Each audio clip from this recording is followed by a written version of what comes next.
Yo, what is going on, everyone? My name is Nick, or the Notorious Fantasy, and today I am joined with Nicholas Ercolano of BDGE, obviously the big man over there, the king of YouTube. So today we are going to be doing an interview series where I just talk to Nick, I just ask him a bunch of questions, and he's going to answer them. They're not really based upon fantasy football questions, so should you draft Cam Akers or Clyde Edwards-Helaire?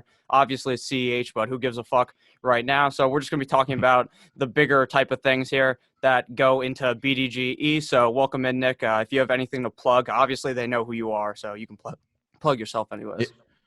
Yeah, I'm happy to be here. I'm looking forward to the interview. I'm sorry this took so long to kind of get situated. You know, it's crazy times, but anytime, we can get on the airwaves and talk about things that are not sports or fantasy related, you can count me in. And usually I'm doing the interviews for these kind of things, so it's nice to kind of sit back and relax and not have to worry about segueing through the interview and like paying attention to what's on the show sheet next and whatever. So I'm in a good mindset. I think we got two great guys with two great names, and I think we're gonna have a great show today. So thanks for having me, Nick. Oh yeah, no problem. Yeah, for sure. Since I'll be doing the segueing, Scott, you can hit the intro now.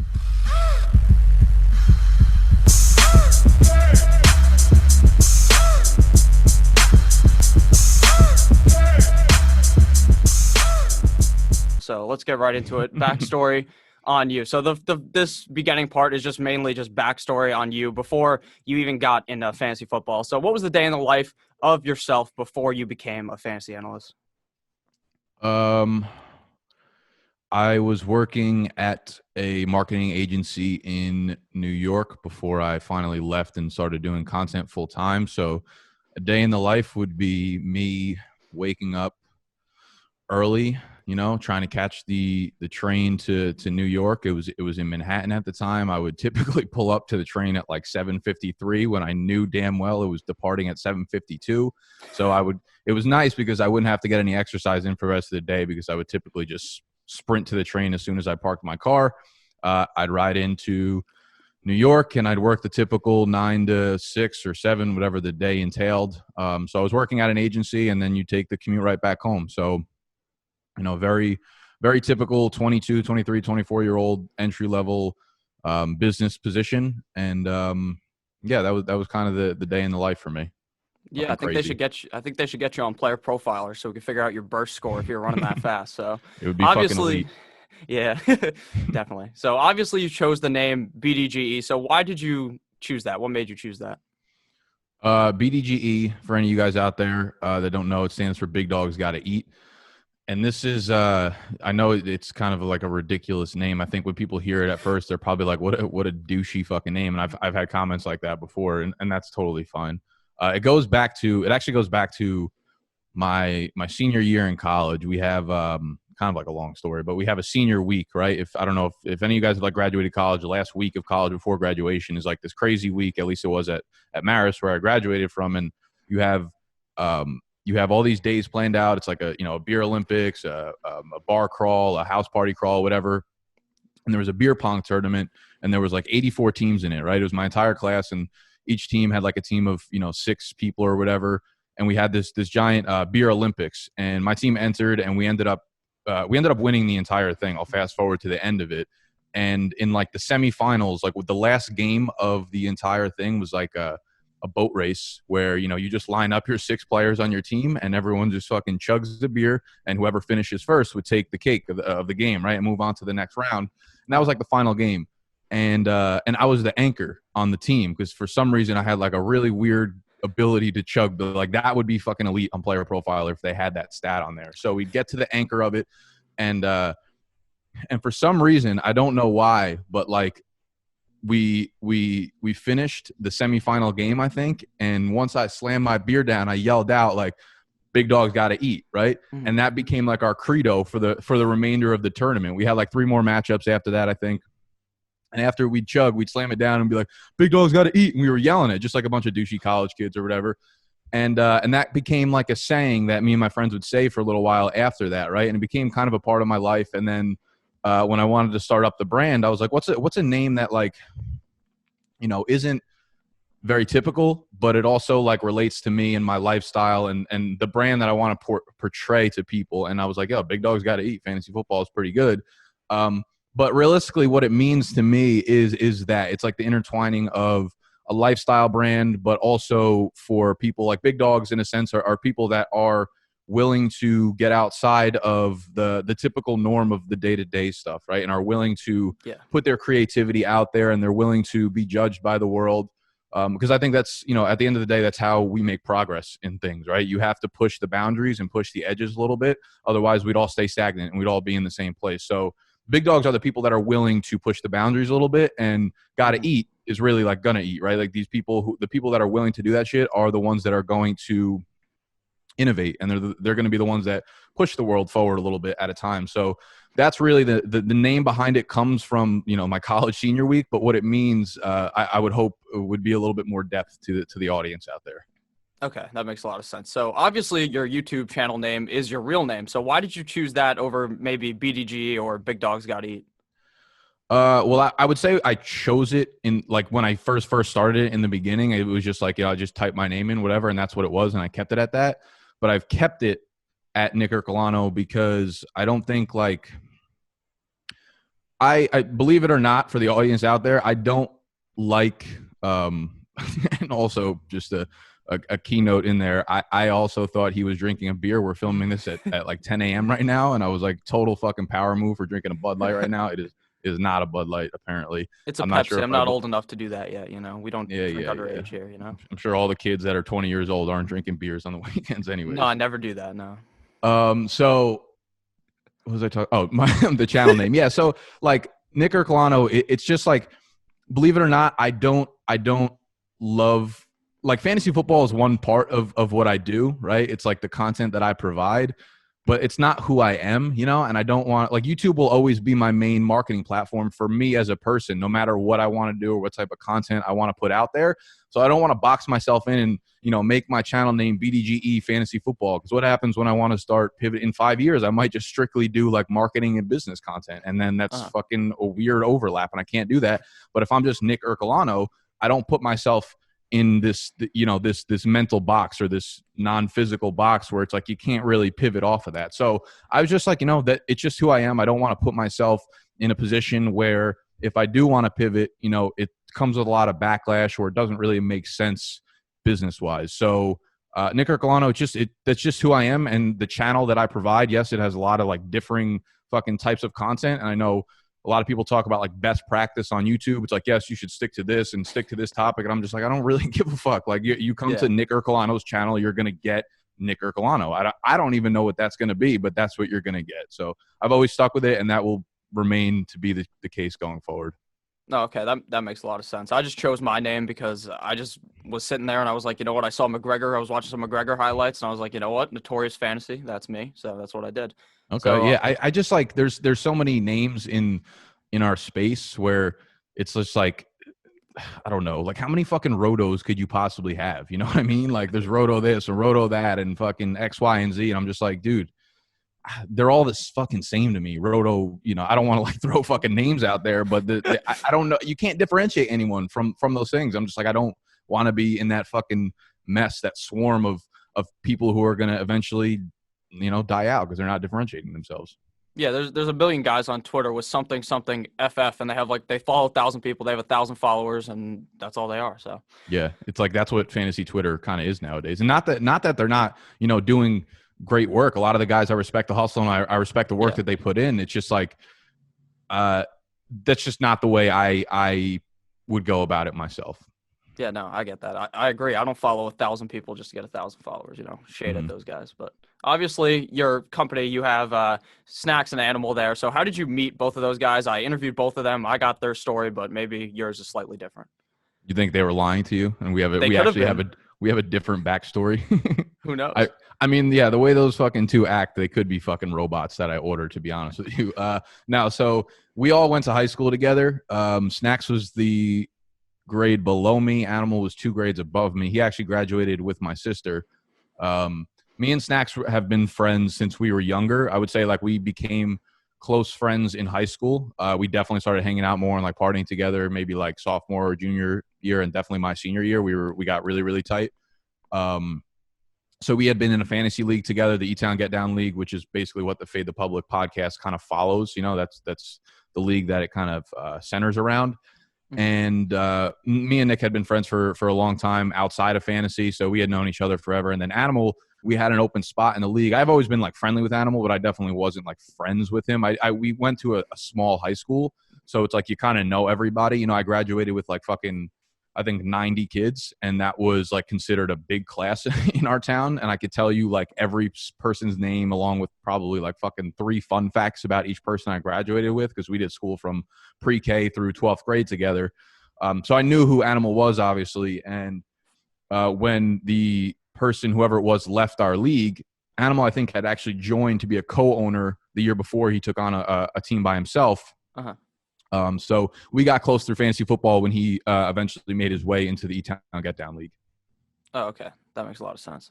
So obviously now we're going to pivot into more talking about your content. So at the beginning, you pretty much emphasized the importance in using your business background to gain success. So at the beginning of your career, you were kind of with Fantasy Jocks. So how did that experience with Fantasy Jocks help you to get to where you're at now? And how did you also begin to start talking to Fantasy Jocks? I think when I started, I started very much like a lot of people in the industry start now. I started blogging, and I wasn't really sure like, you know, how to get my name out there. So I reached out to Fantasy Jocks to see if they wanted me to write some blog posts, because I thought it was a cool opportunity. You know, I think I reached out to a bunch of different sites like Bleacher Report and all these like big name sites that all like denied me right away. But Fantasy Jocks was a much better fit for me in the sense that their product, like the blogs that I could put out on their website, were way more like lifestyle and commissioner focused, you know? Like it was about like how to throw the best draft day party. And I'm like, oh, this is right up my alley. Like I don't care about writing about like fucking Julio Jones's yards per route run, but let me talk about how to fucking make a margarita at your draft day. You know what I mean? And they were cool as hell. So I linked up with them. I reached out, and I think I probably wrote a sample for them or something. This was back a long time ago. I was probably like 20 or 21 years old at the time, I think. And I started writing blog posts for them, and it went well. And from there, you know, I started doing my own thing. I started writing for a couple different fantasy websites, and you kind of just like need that experience when you're starting off, because you just have no idea what the fuck you're doing. You don't really know how to get your name out there. So you try things, you realize that they don't work, and then you're like, okay, I don't want to write for them anymore. I don't want to write whatever.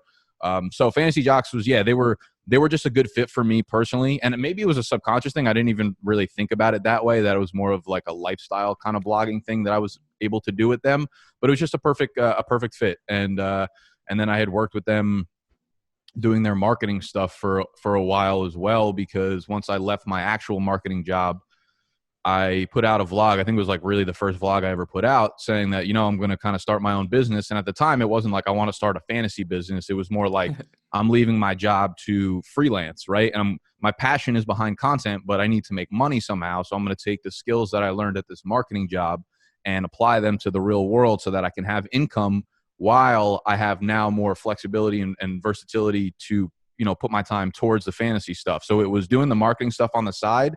And I put out in the vlog, like, you know, I'm going to start doing Facebook and Instagram marketing for social media marketing, whatever, for these businesses. And the CEO of Fantasy Jocks, who is the one I had been in contact with for the last 3 or 4 years prior to that video, reached out to me. He's like, hey, I saw your vlog. I thought it was like really good, and we're actually looking for someone to take over that part of the business.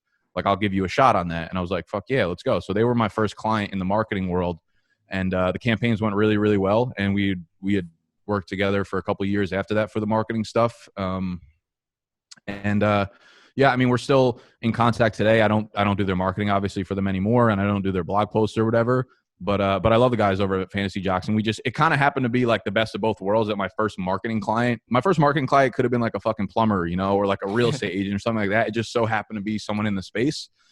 So I got really lucky, and it went really well. And that's kind of the backstory between where I started blogging and Fantasy Jocks and that whole history. Okay. So is that really the point that you would consider like the defining moment of when you wanted to change to go from marketing to fantasy? Or was there a different moment when you really decided, you know what, fuck it, let me just become a fantasy analyst and say, fuck you, marketing? I would say That didn't come until like a little bit before I moved into Brooklyn last year. So I'm in Manhattan now. I had lived in Brooklyn from April till the previous April. And that was more of like a lifestyle change I needed to make. Yeah. And I realized that I had been focusing so much on fantasy content and a lot less on marketing. I think at that point, maybe Fantasy Jocks and like one other company was like my marketing clients. And I was like, I need to get out of my mom's house, and I need to like be more creative, you know, and I can't do that stuck here anymore. So I think as soon as I got that in my head that I was like, I'm moving out and I'm going to go move to Brooklyn or whatever, that's when I was like, okay, this is it. Like, this is when I take that full step forward to become full-time on fantasy. So I had always worked like I was full-time on fantasy, but in terms of like, okay, I'm going to fucking put my foot down and make enough money to support myself doing full-time fantasy, that wasn't really until I started doing until like a little bit before I moved into Brooklyn last year.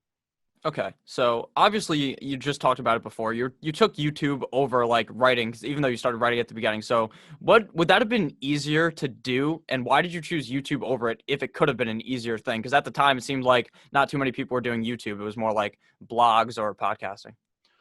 Yeah, I just I don't really like writing. I don't like writing for the sake of like giving value to people via writing. I'll do the blog posts only because they help me digest the information, you know. When I write these blogs, they're just notes for my videos. So when I started off, I was like, dude, I hate writing. I'm not good at writing. Like, I don't care for writing. But when I get on camera and I start recording video, I feel like I'm the I don't want to say the best version of myself because I usually sound like a fucking moron, but I'm definitely like the truest version of myself, you know, and I don't want to portray anything other than that. And I feel like when you're reading fantasy articles, they all kind of come off the same. It's all like the same stats and stuff. And it's very, very difficult to differentiate your personality when you're doing it through a blog post, unless you're an incredible writer. And I would say 99.5% of the people in our industry do good work in their articles, but they're not incredible writers by any means. And that shit will just fall to the wayside, right? You can't really build a brand that way unless, you know, people who want to build up a brand through blogging, even 5 or 6 years ago when it was less saturated, are hoping that they get an opportunity with a big site, right? Like they get the Roto World spot, or now like the Fantasy Footballers or something. They put out an article and they're hoping that the other people with a shit ton of clout at these companies and these brands like retweet their stuff. And that's how they're going to get the following. But like, I don't think that's a good way about, you know, going about building your brand, because people aren't going to remember you from the article in itself. And I was always just way more comfortable on camera doing things via video. A lot of the shit that I think goes into video is like such a powerful, it's such a powerful way of building your audience, and they become so loyal to you. Not even like loyal, like you probably say a bunch of dumb shit and they're just like, you're wrong about this, but they'll still love you because they feel like they know you as a person. You know what I mean? Like, you have friends who do dumb shit all the time, but you still love them because they're your friends. Like, that's the kind of relationship that you build with your audience via video that you can't do that via blogging and shit. So it was just a mixture of me being really comfortable on camera, feeling that I presented the most truest version of myself and got my point across the way I wanted to get my point across, you know? Yeah, that makes a lot of sense. I tried to start writing, and I was like, you know what? Let me read a bunch of Barstool posts and see how El Prez does it, try to write just like him, and then I end up sounding like a fucking idiot. So I was like, you know what? This is easier. It's just like writing is you end up trying to be somebody else in your writing. You know what I mean? Like, you take over a different personality just so you can come across differently, but it ends up being different than like who you are. It's very difficult to come across as like a very good writer.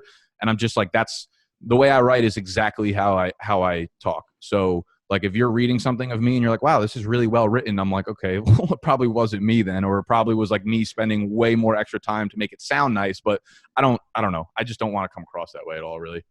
Yeah, I mean, that thing you wrote on New Year's Eve was like a goddamn masterpiece. So it seems like you're not that bad at writing. Yeah, that was I don't really know where that came from, to be honest with you. I kind of just like sat down one day and I was just like, I'm gonna fucking get in the zone and write this. I wrote that, I think, in one entire sitting. And I don't know. That was I will give myself a little bit of a pat on the back. I thought that was well written when I went back and read it again. But typically I don't write that way, and I think that was maybe that was a little bit of luck. But that was just like my true authentic self. I had a lot of people. I actually had someone tell me like a few days ago that they read it and it drove them crazy that I kept switching between like you, like YOU, and the letter U during it. I was like, honestly, I didn't even fucking realize I was doing that. So I apologize. But yeah, I mean, that came out well, only probably because the points within the article were really like authentic and really transparent in a sense. I don't think like the grammar, if you went back and read, I'm sure I have like tons of run on sentences and shit like that doesn't bode well in the writing community. But well, thank you for the little positive plug there, I guess. Yeah, I don't know what came over me for that, to be honest with you. Yeah, no, I get that. I mean, I tried to write and I was writing the wrong there and stuff. I still do that in my papers for school. Like, I think my third grade English teacher just failed me or something because I have no idea which there to use at all. So, You still don't obviously, know? no, I still don't know. Like, it just autocorrects. I use that Grammarly shit. How do you So, not know? Like, I understand like some things are difficult to get, but I always felt like the whole there thing was super fucking well, simple. I know some of them, like the they are, like that's the one, and then there's There you go. You and just then narrowed out one of the three. And the yeah, I other know, and then two the are- other two, they're up in the air. So That's unbelievable. I'm gonna have to go to some fucking English class after this. So Yeah, well- obviously, you got into this early. So how did you try to ensure your success early, since you got in so early? Obviously, Early on YouTube. on YouTube. Yeah. I don't think I looked at it that way. I don't think there was any like ensuring success. I think it goes back to like working really fucking hard. I really think at the core of it, like that's what it's about. Like even you are starting to build like a decent sized audience, right? And like, what do you credit that with? Just a shitload of fucking work, right?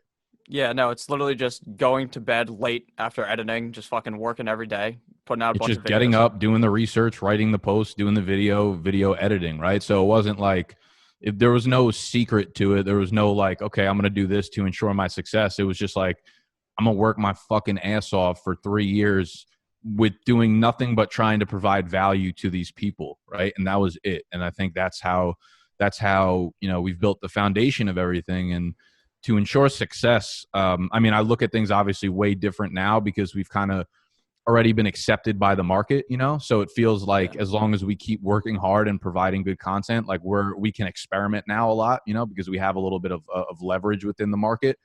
But back then, yeah, there was nothing like tricky to it. It was straight up just like working really fucking hard for a really long time and doing it consistently. Okay, yeah, that makes sense. So at the beginning, when I started making videos, I kind of just did it by myself. And then eventually, at kind of near the end of the year, I brought in other people. So I brought in Noah was the first person I brought on. And then I brought on Tyler, Lucas, all those guys, Danny, and Bush. So at the beginning, I started off just doing it by myself. So what made you want to, from the beginning, really do it with the other guys? So Snacks and George are in your first video, or at least the first video that's on your channel. I'm not sure if that's your first ever video, but why did you choose to become more of a collaborative kind of group instead of just yourself from the beginning, even though a lot of your content is by yourself? It's a good question. I never wanted to do it with other people. Oh. I didn't want to do it collaboratively at all. When I started, I think I was way too nervous to do it by myself. I think I was like really nervous about like just getting judged by other people. When I started blogging, even when like the blog started gaining a little bit of traction, I don't think I ever told anybody I was doing it. I think I did it for an entire summer without telling like my family, my friends, or anyone, because I was just like really nervous about, just putting myself out there and getting judged by people that I know and people that I don't know or whatever. And I think maybe that's like something that drives me to this day about trying to help people open up and feel okay to do things like that, right? Going back to the big dogs got to eat, like it's for people that will put themselves out there and do that. And I think there's I see a lot of myself in kids that I wish would do that, right? Like I don't want you to be stuck thinking that it's scary. It is scary, obviously, but I don't want you to be stuck at that bump in the road thinking that you can't do it because you're going to be judged by other people. So when I started off, I think the reason behind wanting to do it with George and Snacks was because I was kind of nervous to do it by myself. But if I could pull in other people that were my friends, then it would be like less scrutiny on you, and people would be like, oh, you know what? It's like them three friends just kind of fucking around. So realistically, doing it by myself was always the mode. I'm way better when I'm by myself, right? Like I just get in my zone and I start doing video, and like that's me at my peak, I think. In terms of like collaborating down the road, like I did individual videos for like 2.5 or 3 years, I think. Like Snacks and George were in like 2 of my early videos, but I think after that it was me for like 2 or 3 years by myself. Mm-hmm. And then I started opening up because I started looking at things from I think the collaborative stuff was more of a business move, to be honest. I think that like I think long term, and I think like fade the public. I think the idea behind it was like following our league in depth, right? And almost turning that into a reality show of sorts. And we're so far away from where I thought it would be going. We haven't, and that's not a bad thing. It's just like we have a lot of work to do to become the show that I think we can become. And I think a lot of that comes to us being together physically, because we'll be able to film a lot more of the behind the scenes shit. So the idea behind the collaboration there was more of a branding play to be like a really funny show that we just follow the league with. And that was a collaboration with Snacks and Animal. And then collaborating now with like Noah and Mike, that again was like business. Well, for one, Noah had been blogging for me. He was like the only person that was blogging on my website besides myself for like 2 or 3 years. He worked extremely fucking hard doing like 2 or 3 long form pieces a week. And I know he was working fucking hard because I know how long those types of pieces take to make, you know? So I know from experience that he was working hard. And I was just like, again, it goes back to, I don't think you could really build a brand from just blogging. So I was like, yeah, I want to put you on a little bit. Why don't you come on to the videos with me? Because I think that would help you build your brand a little bit. And of course it has, because the videos, you know, get a bunch of views and he's on them, and that brings in like some of a Twitter following. So that collaboration was more to because he had been doing good work. He'd been doing it for a long time, and I appreciated that. So I was like, let me help you build your own personal brand. Mike is someone that I just really trust with dynasty content, and I think he's really good at it. So I was like, yo, if we're going to start pivoting more towards like dynasty shit, why don't you come on and talk with Noah about it? And I kind of almost outsource that content to them, because one, I think they're more into dynasty than I am. And two, like as I start to need to work on other things around the business more so, it's awesome that I could have 2 people that I really trust putting out really quality content once a week on something like dynasty that's relatively new, and we can kind of take hold of that piece of the market, right? Because it comes down to like I really, really trust them doing that shit, and they've, you know, given me no reason not to, because they've done probably 5 or 6 shows already by themselves where I'd be like, yo, I'm getting on with you guys tonight. Like we'll do a 3-way. And then like 10 minutes before, I'm like, yo, something came up. I can't do it. And it's like, that's the last thing I send. And then the next morning they have a video up with the fucking, you know, everything's done. Like I don't have to worry about that shit. And I've been able to outsource to them because I trust them. So long-winded answer. I'm sorry. But realistically, the whole collaboration shit was not what I wanted to do from the start. And to this day, it's not what I prefer as my main pieces of content. I like to do, not because I like to be like the face of it, but I'm the most comfortable when I'm just doing shit by myself. Oh, no, I definitely agree with that. I also like making content better by myself. So I think it's funny how you said at the beginning you were kind of like scared to tell people, because I didn't tell anyone at all. And then my friends were researching for their draft and they found my YouTube channel, and then the group chat's blowing up. Holy shit, Nick, look at you. You're doing this, blah, blah, blah. And it's funny. I don't know. That's just a weird story to bring up real quick. That is funny. Were they giving you shit for it? No, they thought it was cool. Or they were genuinely like, excited? Yeah, they were like, how do you have 1,000 subscribers? I've never even heard. I didn't know you were doing this. And I was like, yeah, I do it every single day, multiple times a day. That's awesome. Fun. Good for you. Yeah, definitely. It was great. So at the beginning, was it a challenge you kind of talked about this, but was it really a challenge to just figure out how to record and everything? Did you like have to watch some videos of how to set shit up when you're in wherever you were when you recorded those first few videos, or did you kind of know how to do it? No, I definitely didn't know how to do it. I had no experience doing it prior to YouTube. But that shit is the easy shit, man. Just like the physical stuff behind getting these videos done is the fucking easy part of it. You just get a shitty camera, you get a shitty microphone, and you hit fucking power on both of them, and you're ready to go. The other shit is the hard work, like putting in researching for 6 hours for a 30-minute video, right? And then editing that hour of video to make sure that it's good quality content, and then doing the thumbnail and shit like that. So in terms of like physically getting the video done in the beginning, yeah, I mean, obviously the production quality was fucking terrible, and I still don't think it's really that good, but it's obviously improved tremendously since I started. But that stuff is, I mean, all the physical tangible shit out there, like it's as easy as going to Google or YouTube and just typing in how to. That's really what it comes down to. And if you can't figure that out for yourself, then you've got a long way to go.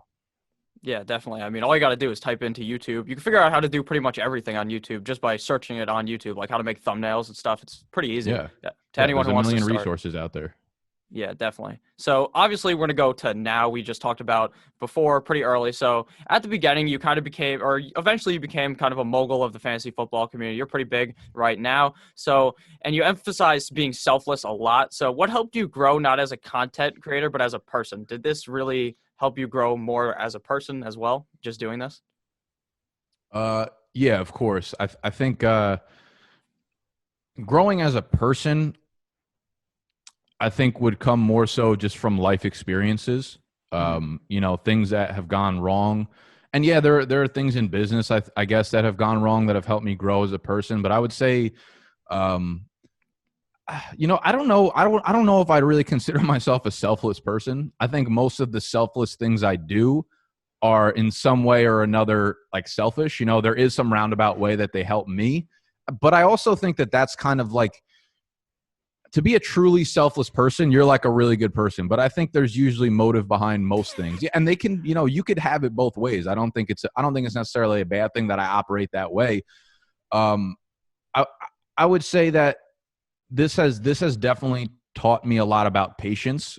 This has taught me a lot about what really goes into things, right? Like Uh-huh. building up something from the foundation, it just takes an unbelievable amount of time. Like I've been doing this for 5 or 6 years and I'm nowhere near where I want to be. And like you've been doing this for a while now too. And I'm sure you're nowhere near where you want to be. But if you can go, let me ask you this. If you can go, if you had to go back and do it all again, would you put in the 3 years of work that you did again, having to do the exact same things? Like sometimes I think about that and I'm like, I don't know if I could do that, the amount of work I did to build this foundation again. I really don't. Yeah, no, I'm not sure, to be honest with you. I mean, I wish I started earlier, to be honest with you, because I watched your content when I was like 15, 16 years old. I'm 20 now. So I should have just started when I saw all the footballers and stuff popping off. So that kind of pisses me off thinking about that, because I could be huge right now. But yeah, I would definitely have done it differently though. I would have, put my face on there at the beginning. I was too scared to show myself. I thought people would comment about what I look like. They still do, but it's okay. I don't really care. Yeah. And I wish I mean, brought a better going mic, back, too.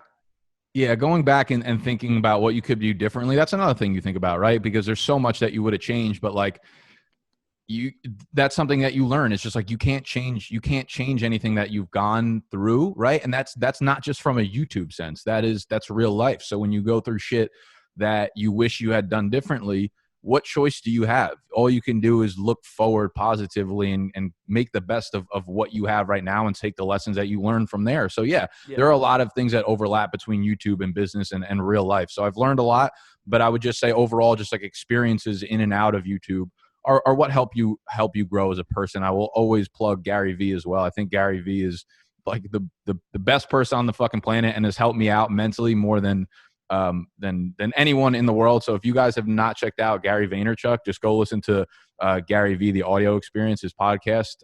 He for real has had the biggest impact on me of any person in my life. Yeah, I watched. He has no fucking idea who I am.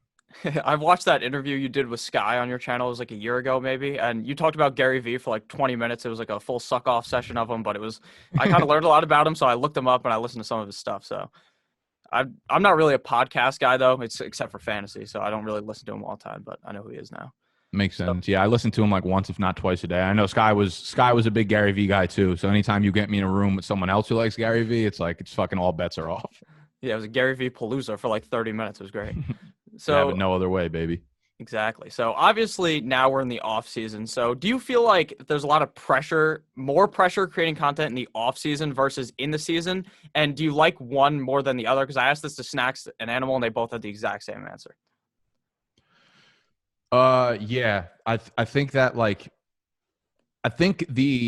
it's almost like an analogy of the off season. I almost think about it the same way I think about when you're starting out, right? Like those first couple of years of doing content when you're getting no fucking engagement and you're not like really building much. It's really like a brick by brick mentality of like 1 subscriber, 5 subscribers, 15 subscribers. That's almost like the off season in a sense. Like you need to like now it's getting more popular and you get way more engagement on like off season content, obviously. But like for a long time, you weren't getting a lot of content or you weren't getting a lot of engagement and subscribers and all that shit in the off season, right? Because everyone was just focused on it during July and August. Yeah. But I think that's so important to have that foundation because you don't want people to just roll up on you in August and then look back and be like, okay, well, you need to have that foundation there. So people know that you have been working towards this and they know that you know what you're talking about. And that's the same thing with the beginning growth of it. So off season content, there is there is definitely a heightened sense of pressure just because so many people are doing it now, right? Because we have Dynasty becoming popular, and there are people who are niching down in that. And there are, every day there's like fucking 20 new YouTube channels popping up about fantasy football, and they're willing to, like, when you're at that level, when you're down here, I'm just talking about in terms of numbers, not in terms of like the work or the content that you put out. But when you're down here, you have no choice but to outwork the person that's up here, or you're never going to even come close to closing that gap, right? So when those people are down here and they're working their fucking asses off, that's like, I can't, you can't let up. So yeah, there's an underlying pressure there because it becomes more and more saturated, and you're just like, you're not going to stay on top of the fucking throne by just sitting there, right? You have to be off the throne. You have to continue to fucking innovate and continue to create content. And yeah, there's definitely a heightened sense of pressure. And I watched both the interviews that you did with Snacks and Animals, so I know what their answer was. And this is something I've said a few times before. The off season is a great time, right? Because it gives you a lot of flexibility with the content that you want to do, right? When you're in the summer, it's like you kind of know you have to nail down a lot of the popular videos because that's when the engagement will be like exponential. But in the summer, you have flexibility to put out whatever you want when you want to do it. And this is a problem that I kind of ran across last year. Was like I should fucking do that any time of the year. Like I don't need the summer to dictate when I should be like happy putting out content. If I want to do some sort of content now, or if I want to do that in fucking July, I'm just gonna do that. But yeah, the off season, you have a lot more things aren't time sensitive, right? You can just kind of do whatever the fuck you want whenever you want, and the quality of the content will probably turn out pretty good. But in the summer and like during the season and stuff, it's like everything is so time sensitive. We have a new report today that goes against what you said yesterday, so now you need to make an updated about it. So it gets a little crazy. I would definitely prefer the off-season content just because it gives you more flexibility in what you want to create. Yeah, no, I get that, like trying to get on the ball, because during the offseason when it was like the free agency time, I would just post like a 3-minute clip of me talking about whoever gets signed. That shit gets like 4,000 views. It's like the easiest thing ever, but you just got to be sitting there staring at Twitter for a Shefty tweet in order to get it done. So, okay, so we were talking about MVS and Geronimo Allison and how all this offseason content is so funny because you will have these arguments in the offseason, like this guy versus this guy all summer long, and that turns out they both fucking suck. So how do you feel when stuff like that happens? Like when you invest so much in, say, one guy, you're like talking about him all summer, you're saying, this is my guy, must-own running backs, Kerryon Johnson's on the thumbnail, and he sucks. What do you think about that? How do you feel? I actually am not sure. I would like to do a study on this down the road. I'm unsure whether or not it fucking matters, to be honest. Because you're going to go back, and now everyone puts up like the must-own running back videos, and you're going to go back, and in all those videos, like you're going to be right about 2 of them, you're going to be wrong about 2 of them, and everyone's kind of at the same rate. Yeah. So I'm curious as to whether or not it actually affects the success you have, or it affects the sales that you have, or it affects like the engagement overall that you have on any of those things. In terms of like, how do I feel when I get it wrong? I mean, obviously I feel a little bit shitty, but like I've probably taken a different approach going forward in that, like, I look at things on a range of outcomes now, right? I try not to put a stamp on a player unless I really, really, really love them. I'm like, I always try to look at things from both sides, right? Play devil's advocate, even on the guys I like. So if you are taking my word to invest in a guy, I'll also try to say, here's a reason, maybe why you want to pull back a little bit. You're like XYZ, like, don't say I didn't fucking tell you about this. You know what I mean? So it's like, I try to always see things from both sides, no matter how much I like a guy. So yeah, it feels shitty when someone's like, you fucked up and told me to draft XYZ and it cost me my league. And I'm just like, all right, well, you're a fucking grown ass man, so make your own choices. That's what it really comes down to at the end of the day. Oh, yeah, no. At the beginning, I was a lot more worried about that. Like, when I'd get comments, oh, you made me lose. And then, like, eventually I kept growing and I'd get a million comments about that. I'm like, whatever. Like, I tried. Like, you don't need to take just my advice. Go ask some other people. Think about it yourself, and then you can figure it out. So, obviously, right now, you do the interview series. You've been doing it for a while now. I think this is 3 years, maybe 2 years that you've been doing it. So, how did you decide you wanted to interview other people? And how do you decide who you want to interview? That interview series, the Behind the Business, is something that, I talk about how I don't really love fantasy that much, or I don't love like sports in general anymore, which is so weird because I was just like obsessed with sports growing up, right? I played it my entire life and watched it and was such a fan. And now, like, as I'm growing older as a person, there's just, you see like the lack of depth to what sports really are. You know what I mean? Like, I understand that there's like raving fans behind it and it does bring people together. But the sense of sports sometimes, if it's not something I'm like directly really interested in, it's like a waste of time. Like I can't believe that there are people out there who's like, this is going to sound bad, but like whose lives are shitty enough that they're excited about this Korean baseball league that's about to start happening. It's like, dude, I understand that like you miss sports, but like you can't like the outside life of sports can't be so shitty that you need to fucking invest your time watching baseball of these guys who you have no idea who they are. So when it comes to the business series, in a sense, sorry, I always give like really long-winded answers and I don't realize I'm doing it until I'm in the midst of the conversation. It's okay. But the reason I preface with that is because I just have a lot of different passions that I want to intertwine into my content, and business and marketing have been a part of my life for, you know, the previous 5 years. And I'm like, yo, it's cool to talk to other people that understand it, or maybe don't understand it, but are like coming into their own of trying to grapple with it and figure out different techniques and figure out different things within the marketing sense. So like the interview series itself was, you know, there was motivation from a few different angles. Like I do love the sense that I could help people out that are starting out, that have no fucking idea from a marketing background or how to begin in the industry. So when I'm choosing who I want to bring on, it's always it's not like who can I grab that has the most followers. Like there are guys that I straight up don't want for the interview series that have massive amounts of followers. So I'm just like, there's no value to extract from that person that I haven't already got from someone else. You know what I mean? So that you could obviously do that shit. But for the way I look at it, it's like, can you bring a unique angle? Can you bring a unique viewpoint? Are you doing something really, really well? Have you innovated in a sense? And if I could find something that differentiates a person, then I love to bring them on for that. So that's kind of how I choose it. And I think like there are people that do a lot of really cool things in the industry that I don't know about, that do better than me in certain angles. And I'm like, when I'm interviewing them, my interviews are for the audience to gain value. A lot of the time it's for me to learn from them, because what other way am I going to, you know, extract that value from them? So there's a lot of different angles to it, but I would say at the end of the day, like that kind of stuff is something I'm deeply, deeply passionate about.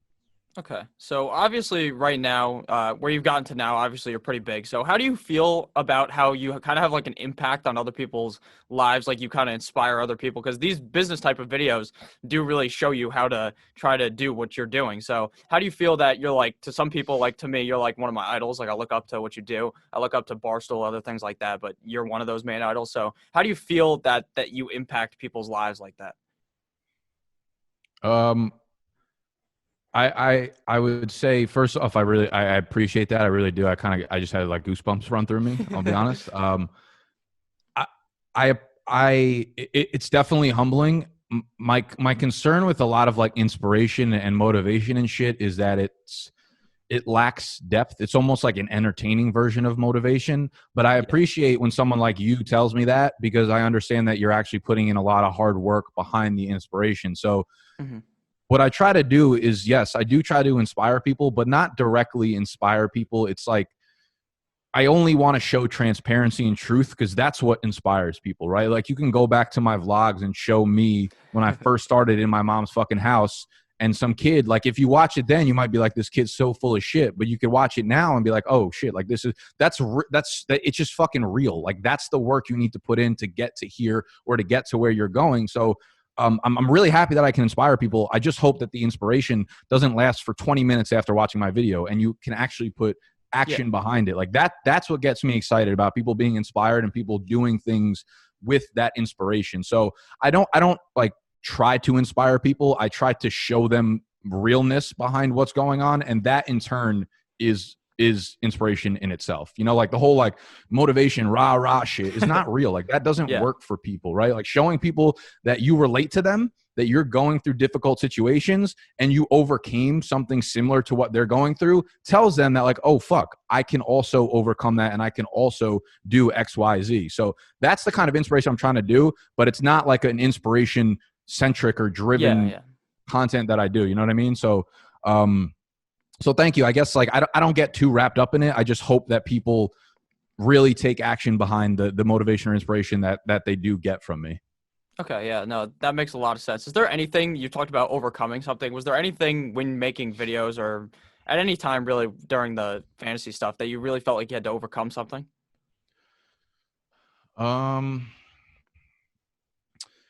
Honestly, I can't think of anything off the top of my head that's like really black and white. I think of like, I don't know. I always think of like this one poster that it was in like my middle school class, and a lot of people have probably seen it. It's this poster about Abraham Lincoln, right? And it's the poster of all the shit that he has failed, all the elections and stuff that he's lost, right? It's like he lost his town council meeting or whatever, and there's like 50 fucking things that he lost, and then eventually like the last 4 things on the bottom are like things that he won, and it was like XYZ, the presidential campaign or whatever. And I think a lot of people think about success and failure very black and white, like, oh, you failed the test or you passed the test. And I've never looked at failure that way. I think of failure and success as very gray. It's a very gray area. There's nothing, I would never put my life in a situation where like one thing is going to choose whether or not I have success. So the overcoming thing is almost just like a day in and day out, being in the right mindset, continuing to stay motivated, and continuing to stay true to, you know, who you are and what you're trying to build. So overcoming, I would say like the hardest thing I've had to do was continue to have a strong mindset and stay positive about things, and, you know, deflect off of burnout and things like that. But I think as long as you're self-aware about who you are as a person and what you want to achieve, you shouldn't, hopefully you don't put yourself in a position where like 1 or 2 things are like the difference between success and failure for you. You know what I mean? Yeah, no, I understand that. Maybe one of Abraham Lincoln's failures was like chopping wood incorrectly or something. That might have been on there as well. Yeah, that probably was on the fucking list, and it probably drove me crazy when I was 11 years old. Yeah, you were just getting so inspired by an Abraham Lincoln poster in your history class or something. Look, there's fucking Abe right there playing ball. Oh, hell yeah. The new background's looking good. I like it. I like how you moved it. Yeah, it's I can't really figure out like what to do with this entire open space here. So I don't know. It works for now, but there will be changes once we end up building the fucking table with that wood. We'll have a different background, but for now it works. It's good enough. Okay. So obviously now you started with the Slack and then you brought in the Discord. So what was your inspiration behind that? Because I'm in the Discord, there's like a shit ton of people in there. Like if you leave the notifications on, your phone will die in like 3 seconds because there's that many people talking. So what was your decision behind doing that? The Discord was, well, we started with the Slack and then we moved to the Discord. Honestly, the conversation I had with Joe Holka on my channel, him talking about Discord, he said it was just like a much easier transition for people to interact. And also you can get your Patreon members that go directly into Discord, which is cool. But that wasn't really the main motive behind the community as a whole. Was really like, yo, this dynasty stuff is really there for the taking. And if we become the middleman for everything in between, like not only do we provide the content, you get excited about the content. You're like, okay, like I want to talk about the content. Okay, I want to join a fucking dynasty league. And we're like, yo, why don't we also be that step to the process, right? So we want to take over the entire fucking food chain when it comes to dynasty stuff. So this was a way to build the community within dynasty. And when we start, you know, selling the products, the dynasty guide and all of this stuff, whatever we want to do, however we want to branch out in the dynasty world, we're going to be able to do that because we're building the audience behind it. And we're the ones that, you know, provide the infrastructure behind everything that you could want dynasty wise. Yeah, no, that makes a lot of sense. I joined a league on there, and the only reason why I joined it was because I was like, you know what? Let me get into the dynasty. I make content about it. I'm fucking lying to the people if saying I never said I played. I only started making videos. The first one I made was with Noah about dynasty once I joined a league. But yeah, I saw that draft board. I saw the draft board, and someone took David Montgomery at like 305 or 306. Yeah. I was like, Jesus fucking Christ. No, your listeners are crazy, man. It was fun, but I guess we got to start giving them better advice. Yeah, honestly, fucking Noah and Mike are failing them, I guess. I don't know. Yeah, I just thought that was fun. Up. Well, I'll have a word with them after this. Yeah, definitely. Tell them not to draft David Montgomery that early. Hopefully they understand.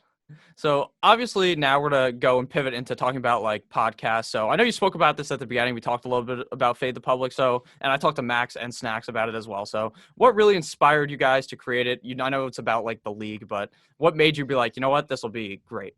Like this, people listen to this. I just don't think there's anything out there that's like this. Yeah. There are shows where you like follow leagues and stuff.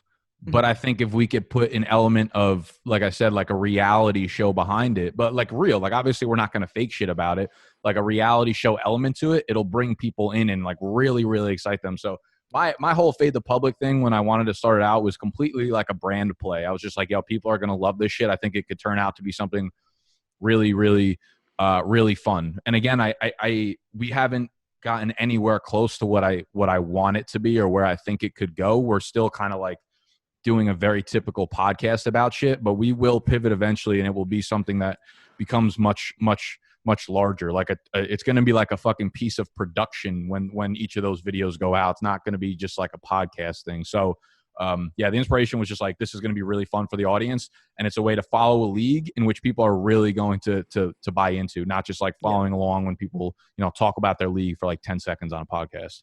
Yeah, I also think it's funny if you look back at like the first episode of the show compared to now, like how different it looks. Like the camera's in a weird place. There's no microphones and stuff at the beginning. It's just funny. So what made you really change to make it try to look more professional? Well, I would say like the first few episodes were irresponsible to fucking put out. There were such bad quality of like video, and there was one video where like I think my audio you couldn't hear for 30 minutes, and one video where it's funny the camera like blanked out for 30 minutes. Yeah, so it was almost like a forced choice. It's like, okay, we can't put this out because it's so fucking bad. But like Animal and Snacks we're starting to get really into it, and I was like, yo, if you guys are down to it, like we can invest money into making this a better podcast. And it's up to you guys to decide how far the same thing I did with Mike and Noah. And I'm like, you guys are going to make this show your own. Like, I mean that from the bottom of my heart. Like, yes, you're putting it on my YouTube channel for the audience, but like you guys will take it as far as you want to take it. That's the same ultimatum that I gave to Animal and Snacks, And I'm like, listen, I want this to be your guys' show. Yes, I'm in the league, and of course I have the experience with podcasting and shit, but like you guys are ultimately either going to buy into this and make this your life, or you're not going to, and the show will go as far as that. And for the most part, there have been instances where I do question to be completely honest, I guess the dedication to it from both sides, but altogether, it's like they have bought into the process, and they're just like, I'm down to invest, whether it's production quality or investing a shitload of time or resources, whatever it is. And that's what kind of made us step up the production quality. I obviously want to make it good too, because it's got my name on it and it's on my channel. But it was a team effort, just being like, listen, we're going to go all in on it, or we're not to, and we're not going to. And let's invest in making this better. Yeah, for sure. Now, I know you talked about this. I'm not sure which interview it was, but you're talking about how you wanted to make the Fade the Public like cookbook type of deal. So what really made you be like, you know what, this will be funny? Like what came into that idea? I never thought about doing it until like when we do video footage of those two fucking assholes cooking, it's like they have like a new level of like wit that unlocks in their heads, and they're like funny, and the banter is great, and their like side commentary is super funny. And I'm like, yo, this is like legitimately really enjoyable content. Like I love watching the videos of you guys cooking stuff, and I'm like, the audience will like that too. And when we can be together and make more video content like that, it's just I understand the value that we're bringing to the audience is not like necessarily all the Bunk Bed Breakdowns and Fade the Public couldn't be further from each other in terms of the value that we bring to the audience, right? Like one is stupid, funny, reminds you of you being with your friends, right? Fade the Public. And then Bunk Bed Breakdowns is giving you the numbers and analytics behind dynasty shit. So I'm like, okay, long-term plays, like what service are we going to be providing to the audience when it comes to Fade the Public? And I'm like, we're not going to make like another fantasy Fade the Public football draft guide, right? Like that's not what we're going to provide. So I'm like, let's spin off. It's almost like a Barstool thing where it's like their products are their merch, right? It's just like they're selling their lifestyle of being funny and being creative and shit like that. And that's the direction I see Fade the Public going, right? So it's a mix of offering tons of different types of content, and then making sure that whatever you're offering from that content is relating to that content and what part of the content the audience actually likes. So I think like the cookbook, if we put it up for like $10 and people who watch those videos see Animal and Snacks like cooking shit up, they're going to be excited. They're like, yo, I've dropped $10 on a cookbook from them. And I think like it would be cool to have like a video cookbook, but also make like 15 to 20 hand signed copies and send them out via the mail. Like I think that would sell well, because those two are like really funny when they're in their fucking cook mode, Yeah, I might have to just drive down to Mac's house and get one of those huge ass cookies he makes every night. Bro, he like makes him like he had a streak in the beginning of quarantine where he would send pictures of it like every single day in Slack, and they're like they're huge, but they looked really fucking good. And I was like, Animal, you gotta you've got like a secret there, man. We need to unlock this secret to the world. Yeah. How did you feel like doing the draft stuff like for the NFL draft this year? Because I know I watched it after because I was live streaming. Snacks and Max came on, but Snacks was just absolutely hammered when he got to come on my show. He's chugging a bottle of wine. It was amazing. But how did that feel like doing that for so long since it's such like a long form type of deal, like 6 hours a day? Yeah, it was I don't know. I don't know. I just like we thought of the idea like a month ago and I was like, yo, we're gonna live stream for the entire draft. And I don't know. We had a lot of people stick around for the entirety of the thing, so it was definitely fun. I don't want to say I'll do it again next year because hopefully I'll be physically wherever the NFL draft is. That's another fun trip that we're probably going to look to plan. Yeah. I enjoyed it. It was tough. It was tough to like figure out how we wanted to do it logistically because Noah and Mike are like, the analytics guys and they give a lot of value via stats and breakdowns and things like that. But obviously we can't do that for 6 fucking hours, especially when you have, 4 or 5 guys that are like defensive players being picked in like an hour span. We're not going to be able to break them down. Yeah. And then we're going to be chilling with the audience for 6 hours. So obviously we got to do shit that's not just straight like analytics and that kind of breakdown. So it was tough to kind of figure out how we wanted to do it. But I don't know. We did it and I don't really know how it turned out. We did it live and I will never watch those videos again. Yeah, no, I went back and watched Herbert get drafted to see Noah's reaction. And that was the funniest shit I've ever seen. Yeah, it was a very Daniel Jones getting drafted Snacks-esque reaction from Noah. Yeah, no, that was great. So, pivoting on to another thing, we just started talking about Noah, but what made you think to go from Noah from writing to more of being in your videos? Like, what caused that jump? Yeah, it was what I said before. It was strictly that I wanted to grow his personal brand more. I think like he surrounded himself with me, right? Like again, like it's almost in the sense that like my name is on the Fade the Public podcast. Like my name is also on the people that help me, right? My team, right? Because I'm the one that decides that they're going to help me. So with Noah, I'm like, I want to help build your personal brand. I want to help build the personal brand of everyone on my team because I think when you associate yourself with people that have their own power and kind of like infrastructure, it's a full circle thing. It helps you out. It helps them out. It helps the business out, the brand out, whatever. So yeah, for Noah, it's just like, dude, you're putting in so much fucking work and you're squeezing like a fucking a lime that's long overdue and you're getting no juice from it. So let's, get you fucking to a grocery store, get a fresh batch of limes and fucking pump your numbers up a little bit, get you on video and get some views, Okay, that makes a lot of sense. I just think it's great that you bought him like a fucking laptop because he joined one time and he sounds like he's in a jet engine or something. Like his computer was that loud. It was so funny. But obviously we were talking about Noah. So obviously he's one of the members of Bunk Bed Breakdowns. So what made you want to put a show that's not necessary? I mean, Fade the Public is your show, more of your show than Bunk Bed Breakdowns, at least looking from the outside in. So what made you want to bring in Mike and Noah together to form this show? Mike is just someone I really trust with Dynasty shit. Like he's better at Dynasty than I am. And Mike's been like a long-term follower of mine. He's probably been subscribed to the channel since like you have. And he's always someone that has like commented in the comment section of the videos. And then he came to the New York City live draft vlog weekend for both weekends so far. He's come back to back. And since then, obviously, we formed a friendship. Me and Snacks met him in Nashville for the draft last year. So me and Mike have gotten close over the years.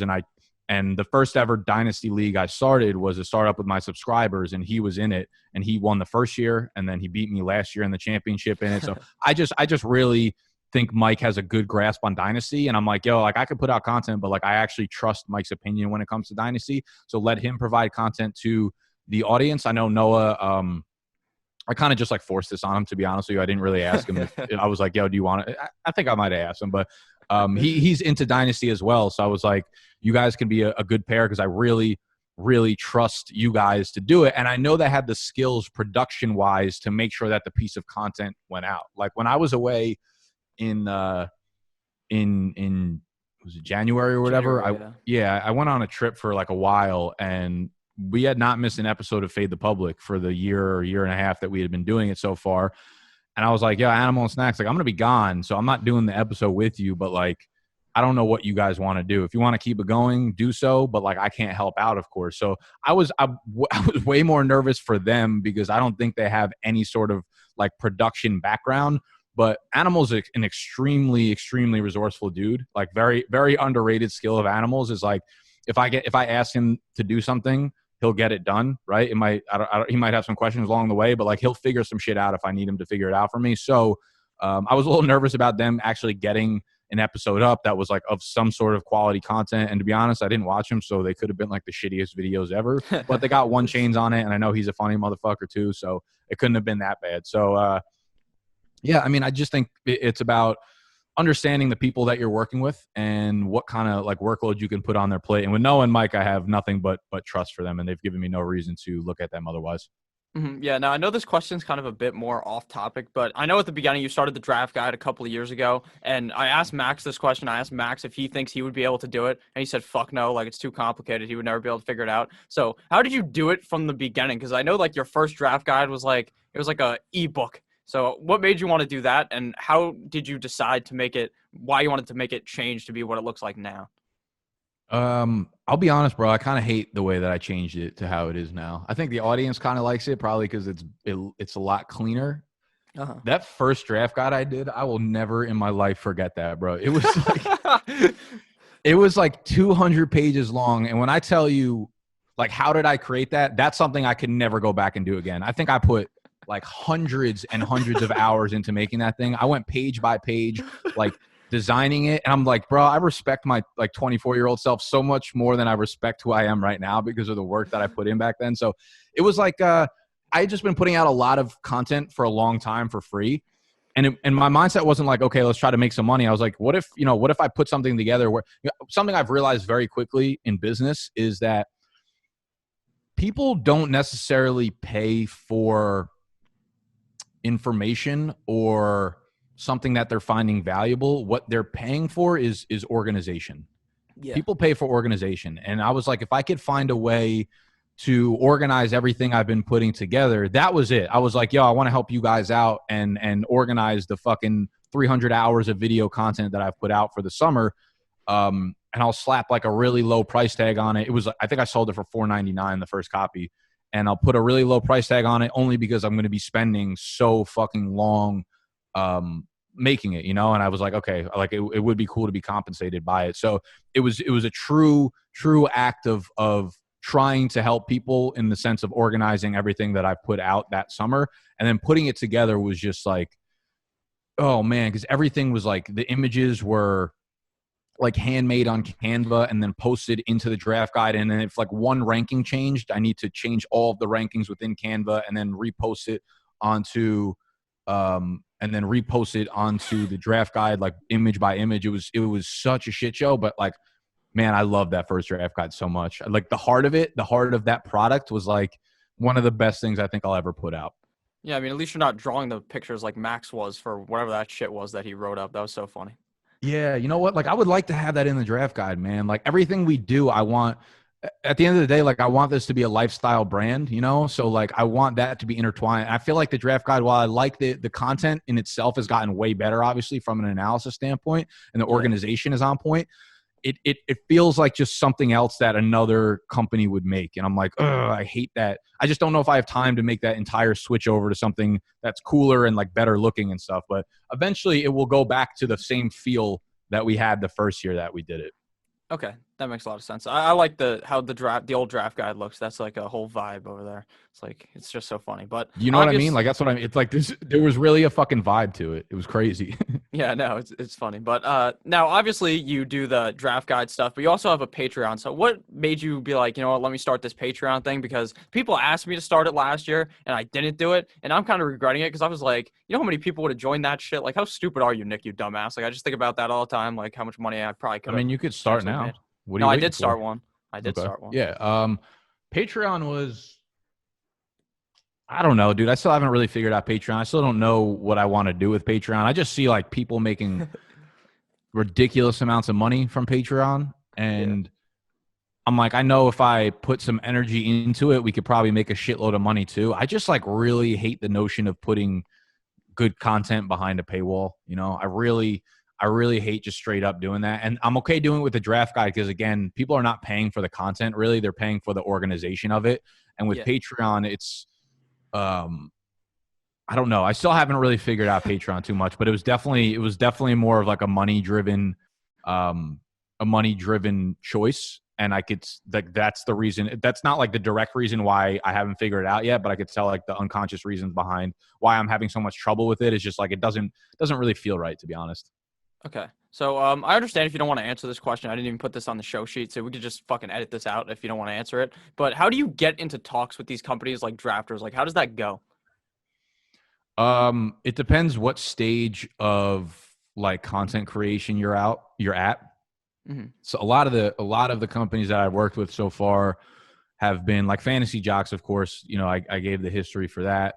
And some of the other sponsors that we've worked with have just come from me reaching out to them. And I'm like, yo, this is a really, really good fit. Here's what I have to offer. I'm going to email, you know, the head of their marketing company or whatever. Some like me working with Draft was just like a beautiful fucking, I posted a tweet of a mock draft I did on the Draft app or Draft website or whatever.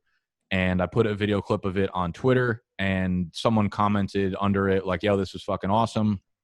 I was like, thanks. I looked at the guy's page and it was like head of marketing for Play Draft. And I was like, oh shit, like he works at Draft and he just watched the video. Like if he liked this, then I can make videos like this all the time for them. So I reached out to him. He happened to live in Brooklyn.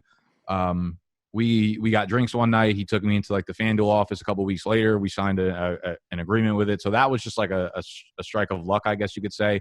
But with drafters, I'm at the point where like I can provide exponentially more value to a lot of companies than they can to me outside of paying me a very high premium because like we as content creators have all the leverage, you know, like companies, they can't sell their product or service unless someone's fucking buying it. And the people that they want to buy their product or service are the ones that are watching us. So they have to come through us in order to sell their products. And obviously we don't have a big enough audience to be like, we control, you know, how your fucking product works and, you know, who buys your product and shit. But at the core sense of content creation, like we as an entire community of fantasy football podcasts control the audience and control the customers in a sense. So reaching out to a team like Drafters, I was just like, yeah, this is the value I can provide. Like, are you interested in having a partnership? And knowing pretty well that like, of course, you know, they're going to want access to my audience so we can make something work. And it's kind of knowing where you're at in that stage and what leverage you have over your audience, what leverage you have over the company, and knowing that it's a good fit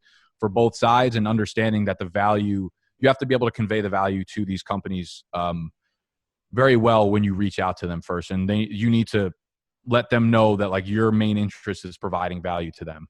Okay, that makes a lot of sense. I know with my sponsorship, I won't say their name because it's going on your channel as well, but obviously they hit me up and I then started working with them. You could say it. I don't give a shit. Overlay DFS, they're a company that does like DFS sports. But yeah, they just DM me on Twitter. We're like, hey, we're very interested in this. We watch your videos. I talk to them all the time. They're very nice there. So I just thought that was a little different to what you said because you reached out to them, right? For who? For fantasy or for draft. Okay. Yeah, I would say actually the majority of them I've reached out for. I work with Monkey Knife Fight now, and they reached out. They had reached out to me. It's actually funny. They DM'd us via Instagram, and that's how they found us. And I was like, yo, you know, we have like a pretty like sizable YouTube channel. I think that would probably be a better fit for us. So they had reached out to us. But yeah, a lot of companies will do that. They'll just find creators. And it doesn't make sense not for them to work with creators. Because at the end of the day, a lot of the contracts that you'll sign with them, you're not getting paid unless someone signs up for their product, you know? So it's really no downside for the company to partner up with as many creators as possible. Okay, so with the Monkey Knife Fight thing, what did you come up with the idea of putting the draft guide with it, like that type of package, or did they just come up with that? They pitched that to me. I remember I met with them in Las Vegas for a night, and they had pitched it to me originally, and I didn't understand the concept at first. Maybe I was like too drunk and we probably shouldn't have been like out while we were discussing this business stuff. But originally when they were like, do you have any interest in us sponsoring the draft guide? I didn't actually know what they meant by that. I thought what they meant was like I would be plugging, like how I made the magazine a few years ago, like I would be plugging, full pages of like Monkey Knife Fights logos and information about them and shit. When they said sponsoring, like imagine like a magazine, right? Like you have advertisements within a magazine. That's what I thought they meant by it, and my dumbass. And then when they're like, no, what we mean by it is like having people sign up via Monkey Knife Fight to get access to your draft guide, right? And I was like, oh, that could fucking work, because it's an amazing deal for the customer, right? Like I don't feel shitty about doing that, because where they would normally pay like $30 or $45 to get the draft guide, now they're paying $10 through Monkey Knife Fight, while also getting to use that $10 on Monkey Knife Fight, getting access to a 40. So I'm like, yo, this works all around. Like you guys get your customer onto the site. I get kickback from you guys, which is more than I would sell for the draft guide anyways. And then the customer gets like $60 or $50 of value for $10. So they pitched that to me, and I didn't actually know what the fuck they were talking about at first, to be honest with you. But it's been a good deal so far. Yeah, when you went to talk to them, was that at the fantasy like award show in Vegas? Yeah. So they had been there, and I had planned on traveling already that month, right? It was like towards the end of the season. I was like, I need to get the fuck out of like, you know, my desk and get away for a little while. So they had asked me, the rep I'd been working with asked me, he's like, are you going to be in Vegas for the conference? Because they had already planned on going. And I was like, I'm not going to be, because I was down in Florida visiting my grandparents. I went to New Orleans with snacks for the NCAA. Oh, yeah, the NCAA championship, not Nashville for the draft. When I mentioned before with Mike, I met Mike in New Orleans for the NCAA championship. That's what it was. And then that happened to be the exact week the conference was. So I was like, I can't like go to the conference, but I can meet you there for a night. So I remember going, my plane, it was like New Orleans, and the next day I had a plane to Vegas, and we got in at like 5, and the conference was ending at like 5. They just had like a happy hour going on. So I put my shit down. I went right over to like the happy hour that they were having, and I wasn't really supposed to be there, but they like let me under the little fucking people that were inside, like let me under the little awning or whatever that was supposed to keep you out of the conference altogether. Yeah, that's a fucking word. Like the bouncer let you in there with the velvet rope thing. Yeah, that's what I felt like. I was like looking across. I see like fucking Matt Berry and like Brad Evans and shit. I'm like, I'm not really supposed to be here whatsoever. I just wanted to go on the roof and like fly the drone and shit. But I went there, and I met them after the conference pretty much. Okay, so did you? I know I asked this to someone different. I don't even remember who it was, but obviously the footballers do that shit in person. You went to it last year. They sold out of tickets. I was gonna go. I was pretty disappointed I couldn't go, but I waited too long. But how do you feel like you and Snacks and Animal could do that, or maybe and Mike could do something like that, or would you not be interested in turning into like a rock star like them? You know. It's definitely something I've thought about. It's definitely something I'd be interested in. I think we're really, really far off from successfully pulling that off, though. I think it would probably be like minimum 3 years before the content is good enough with those other. Like I said, I think I would be able to do it by myself. I don't know if the content would be good enough to keep people engaged for like 60 minutes, but I think I'm the only one that would be prepared enough to be able to, step on stage and actually give a show. The other 4, whatever Mike, Noah, and whatever fucking combination you want to put together, I don't think would be ready for it. I'm not sure. I don't know. I really don't know. I've thought about it before, and I think we're very far off. And I don't think I think I'll know when I know. It'll be like, okay, we're like ready for something like this. And you also have to have a massive fucking audience in order to sell out a physical location like that. You know what I mean? Because if you have 100,000 subscribers on YouTube, like 20% of them are international. And then like 5% of them are just in scattered states. So for you to be like, okay, you have to be available on a summer night, which is, people are always booked during the summer, and we're going to be in this location. You have to pay this amount. Like that filters your audience down to like 0.001% of the audience that can even qualify to be there. So you just need to have a massive volume of audience to even pull off something like that. Okay. No, that makes a lot of sense. I was just figuring that I thought you guys would be good at doing that, because it seems like the podcast would tailor to doing it kind of in person. But I got another question here. So obviously Scott's like a big part of your channel. I've talked to Scott a couple times. He's very nice. So what made you decide to be like, I don't want to edit every video. Let me bring in Scott. And like, how did you meet him? Scott reached out to me, actually.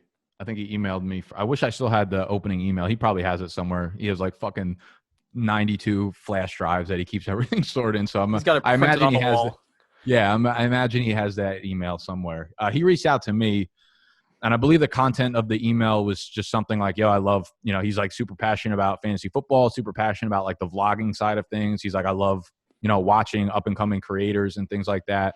And I would love to help you out, your channel or whatever. So it wasn't necessarily like me finding him. He reached out to me and we had like a mutual agreement up front. I remember the first call we got on, I was like, yeah, let's get on a call and we can figure things out a little more concretely. And at that time I was still living at my mom's house, I remember. And I was like, listen, I don't have, like you're a grown ass man with a family. Like I can't provide you financial value to the value that you're going to provide me in terms of, taking time off my plate from a work standpoint. But he was like, yeah, I understand that. This is more of like a long-term play. He's like, one thing he like really believed in what I was doing, which was like the coolest thing, when we were much smaller. He was like, I believe in what you're doing. And like long-term, I just want to be considered for like part of the team when this thing kind of does blow up. So I paid him a little bit for a while and I pay him a little bit more now, but nothing compared to like what he's worth and the amount of hours that he puts in. But it's a tough situation because, again, he has like a real life that he has tons of responsibilities for, and he can't just drop his shit to help Big Dog's Got to Eat out. I wish he could, Scott. But, yeah, he reached out to me, and the rest has just been a partnership of just understanding. It's not like, I mean, some of the things are kind of official. We actually did sign our first contract, just because the money is getting a little bit bigger where I feel like we should have something in place. But it's always been just like a mutual understanding of just like, we'll work things out when we need to. If you're not good here, then I'll help out here and like vice versa and shit. So it's never like, I don't want the work to come in between like the friendship. You know what I mean? Yeah, no, that makes a lot of sense. So obviously you guys do the E-Town Get Down League. So how did you decide to do these punishments that you do? And when are you going to waterboard someone? Because I've been waiting a couple of years. I mean, the punishments, we've been doing them for a while now. I think like 5 years or so. And it's just fun. I mean, we just want to make the league fun, and like what's funner than like some kind of public humiliation or having the loser. Like if a lot of leagues fail because they don't have that type of engagement, especially towards the end of the year, where if you're not like top 3 or whatever, shit just kind of falls out of the bottom. So we're like, yeah, of course we want to do a punishment. It wasn't like we weren't like the first people that do a punishment in our fantasy football league, right? Like people have been doing that for a long time, but we just thought it was a good piece to keep the league fun, keep it engaged and stuff like that. As for waterboarding, I mean, we make a big list every year of possible punishments, and that goes up there. And it's listen, I'm a dictator, but I'm also democratic, and I let the people vote for the punishment. That's always in my top 3. It gets some points from me, but the collective group is not about the waterboarding, unfortunately. Yeah, I brought it up to my league too. They were a little scared of getting waterboarded. I said, come on, it'll be fun. I'll put it on YouTube. It totally won't get demonetized. Like it'll be fine. It'll be a fun time. I would like much prefer getting waterboarded to all of the other punishments that are on the list. The other ones are like really fucking humiliating and time consuming, and like you have to prepare for some of them. So I'm like, dude, waterboarding, you're done in 10, 15 seconds. It's funny. It sucks for 10 seconds, but like you're going to be fine. I don't get why people don't want to pick that. I don't know. Yeah, no, I don't get it either. I mean, my league punishment was obviously where I live. There's like a fun, like one of those run things where you do a 5K, and the punishment is it's kind of like what you guys did, what Stevie had to do, but you got to like wear some fucking weird ass costume, but it's probably going to get canceled because of the Rona. So we're going to have to figure something else out. Yeah, it's like exactly what we did. Yeah, exactly. It was a kind of a copycat move. So obviously now we're going to go to the fantasy industry, talk about some of that. So obviously the fantasy industry has a shit ton of people in it. A lot of them very good, some bad, but it's okay. Do you draw inspiration from any of those guys? And if you do, how do you incorporate them into your own content? That's a good question. In terms of like inspiration, I do get inspired by some people. Like Brad Evans was someone that I was inspired by because he's always like his goofy ass self, and I was always like, he built like a really strong brand based around like tequila for one, but like, just based around him being this like eccentric, goofy, like funny guy. And I was like, yo, like people, you don't have to be so serious when you're doing this stuff, and people can still like love you. So I appreciate the authenticity behind Brad. The footballers are an inspiration to me in terms of like the way that they've handled business. Extremely, extremely intelligent guys who are very, very driven to stay with, you know, the reason behind like why they started the business, and their ability to, despite becoming like almost mini celebrities in a sense, especially within our space, have not changed or wavered who they are as people. So that's especially inspiring as you continue to grow as a person. There are a lot of different, you know, opportunities and things that kind of come at you, and it can be tough sometimes to, you know, keep your head level and continue to pull inspiration from yourself for like the reason why you started things, you know. So those are the first two that come to mind. I think a lot of people inspire me, just the massive amount of hard work that goes into content creation. Like even like Nick, like even yourself, just like doing it every single day is something that inspires me, because I'm like, yo, these kids are out here really fucking working, and it makes me want to get up and make sure that I'm putting my fucking head into the books and doing the research and doing the editing and things like that. So again, it goes back to like truth. It's like people being authentic and people working really hard is what inspires me. Yeah, I would say that's probably like probably the end of the list for like pure inspiration. Okay, no, that makes a lot of sense. I appreciate you saying that too. So how do you feel like the market about fantasy football could be like any better? Because I feel like some people, they don't market themselves good enough, stuff like that. I would say it's like a good problem to have. It's another reason why I started the business interview series, is because a lot of people don't understand the opportunity that's at hand. And they don't have to, you know, they don't have to take the advice from that show whatsoever if they don't want to. Maybe they're happy just putting out content. I think the problem within the industry from the marketing side is that people don't have experience. It's a good problem because our industry is single-handedly created on just like straight passion. You know, people in our industry didn't start because they thought there was money there.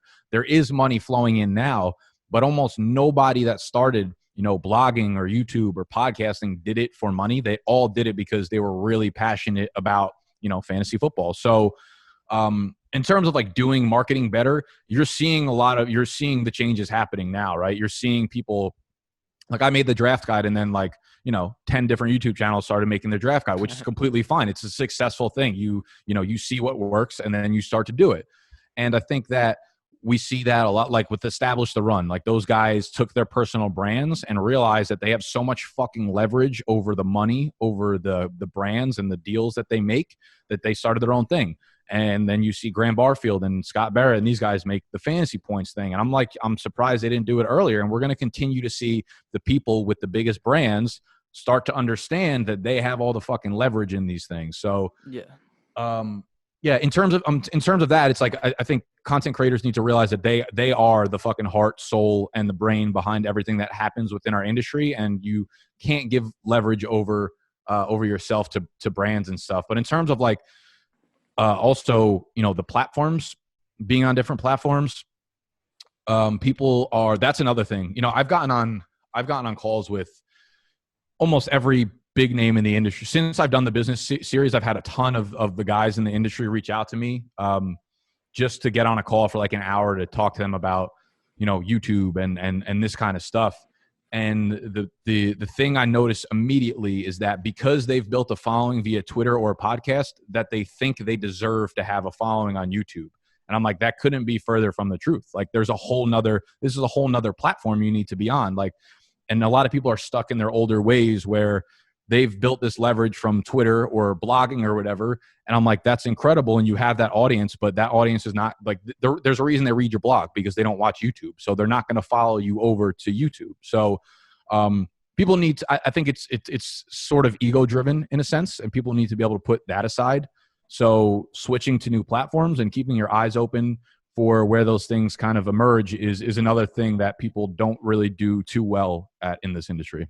Yeah, I was going to ask you, what do you think YouTube is the next biggest platform, or do you think it's something else? Because I noticed on Twitter, someone tweeted this out, and it was like some guy's fantasy football TikTok, and has like 500,000 followers. I'm like, how the fuck? How is there? I thought this was all 8-year-olds on TikTok, but apparently it's not. Yeah, it was Peter Overzet, I think, posted that, right? He was like, this is inspiration that I'm not working hard enough on TikTok. I saw that. A few people sent that to me.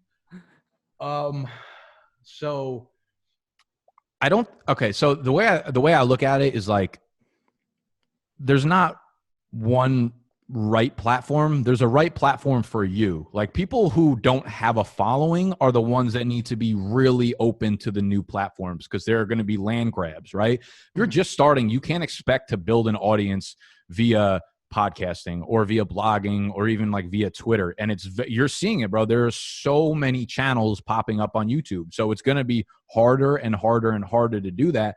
I think YouTube needs to be like the core, the staple of the content that you're putting out right now, especially in a time where we're seeing brands start to differentiate themselves in fantasy football.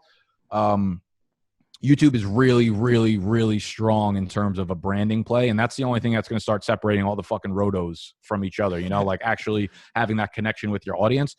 So YouTube, I don't think YouTube's a fad. I think YouTube needs to be like the front and staple center of every fantasy platform's base of their content. TikTok is phenomenal, because you could see a kid who's not putting out great content have 500,000 fucking followers based around fantasy football. Like, that's the type of leverage this platform has. And like, we don't put out a lot of content on TikTok, but it's because I'm so focused on YouTube, right? I have a little bit of leverage on YouTube, where if I focus all of my energy on that, we're going to see a lot of returns in the meantime. But again, these are things that I'm thinking about like all the time. Like, where is our energy best spent? Where are we going to see the best ROI? Should we start investing energy over here and over here? Because in 2 years, that's where we're going to want to be. So I think YouTube needs to be front and center. I think TikTok is phenomenal if you don't have an audience, because you need to go to places where it's possible to build a fucking audience. So it's great that you're starting a podcast, but like, don't expect organic growth and don't expect it quickly whatsoever. And you really can't it's not a good business model to go into TikTok expecting to have 50,000 followers within a month or two. You know what I mean? Yeah. But it's possible. That's the thing. And it's not really possible to do that on a lot of other platforms. So TikTok, YouTube's great.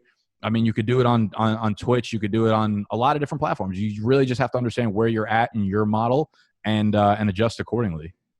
So obviously right now on like YouTube podcasts, redraft right now is obviously like the highest, getting like the highest click rate. But do you think if like how Ray GQ does like devy stuff, his channel has grown immensely the last month? I believe I was looking at his stats. He gained like 450 subs last month, which is very good, obviously. But do you feel like redraft is at its peak, dynasty and devy as well? Like, where do you feel? Do you think that they can all get much higher? And where do you feel the peak is kind of like for content consumption?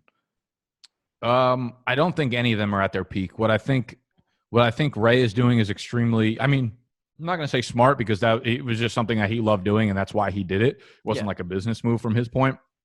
But what he'll do, the further you niche down, the deeper connection that you're going to have with your audience, because those guys are only going to go to Ray for devy shit. So devy, I have no idea what the ceiling for devy is. I don't imagine, despite like being on Twitter and seeing people talk about it, the actual ceiling for devy is not high whatsoever. It will gain popularity over the next couple of years, but it will never get to the point anywhere close to redraft. And that's the same thing for dynasty. But I do think dynasty has a lot of potential, which is why we are trying to, become the middleman for dynasty. Because I see a lot of